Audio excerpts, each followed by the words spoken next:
اب دیکھیں یہ حدیث پاک میرے سامنے بخاری شریف ہے، کتاب الایمان حدیث نمبر 18۔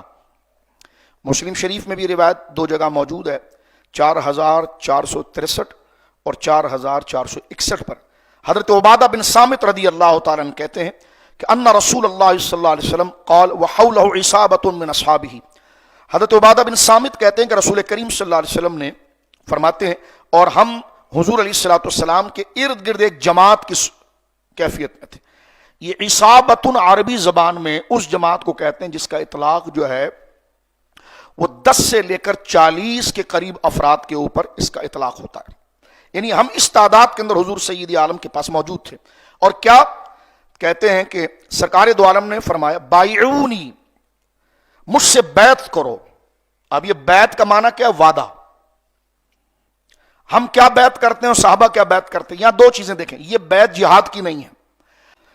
کہتے ہیں کہ حضور علیہ الصلوۃ والسلام کے گرد میں ہماری صحابہ کرام، ہم دوستوں کی ایک جماعت تھی۔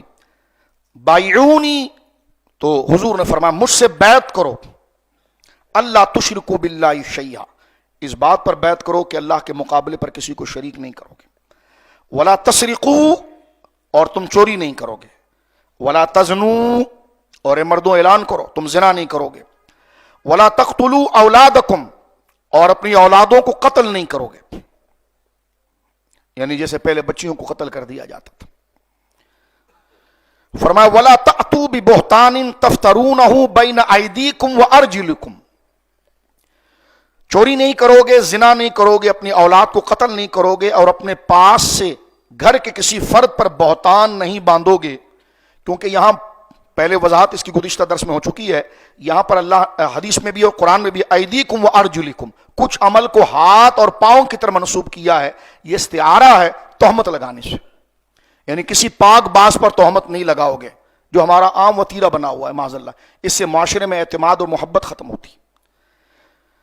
فرمایا وعدہ کرو شرک نہیں کرو گے، چوری نہیں کرو گے، زنا نہیں کرو گے، اپنی اولادوں کو قتل نہیں کرو گے، اپنے گھر کے پاس کے کسی فرد پر بہتان نہیں لگاؤ گے۔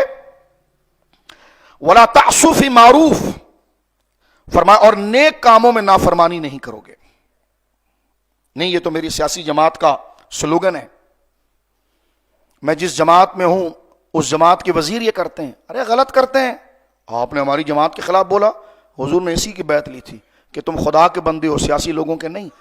فرمایا ولا تعصوا فی معروف، دین کی کسی بات کے سامنے بغاوت نہیں کرو گے، اور فرمایا کہ نیک کاموں میں نافرمانی نہیں کرو گے۔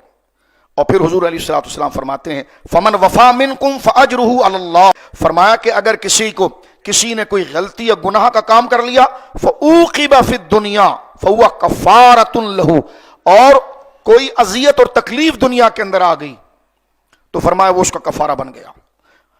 اور کوئی کہتا نہیں مجھ پر تو کوئی مشکل ہی نہیں آتی ہے، سارے معاملہ ٹھیک ہے۔ آگے فرمایا ومن اصاب من ذلک شیئا ثم سترہ اللہ الیہ ان شاء عفا عنہ وان شاء عاقبہ، فرمایا دنیا میں سزا دی گئی تو اس کا کفارہ بن گیا، اور جو ان چیزوں میں سے کسی گناہ کے کام کا عمل کر گیا، ارتکاب کر گیا، اور اللہ نے اس کے عیب پر پردہ ڈال دیا، یعنی ایک گناہ کر گیا لیکن اس کی سزا بعد سامنے نظر نہیں آ رہی، اللہ نے لوگوں کی نظروں سے اس کو چھپا لیا ہے، تو حضور فرماتے ہیں بھی اللہ کی مرضی ہے اس بات پر کہ اللہ چاہے تو قیامت کے دن اسے درگزر کر لے، اللہ اکبر، العیاذ باللہ، اللہ چاہے تو اس کی سزا دے۔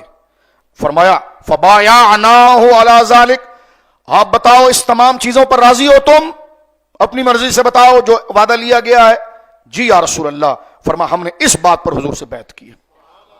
اب آپ دیکھیں یہی بیعت ہے، یہی مرشد کامل انہی باتوں توبہ کرواتا ہے۔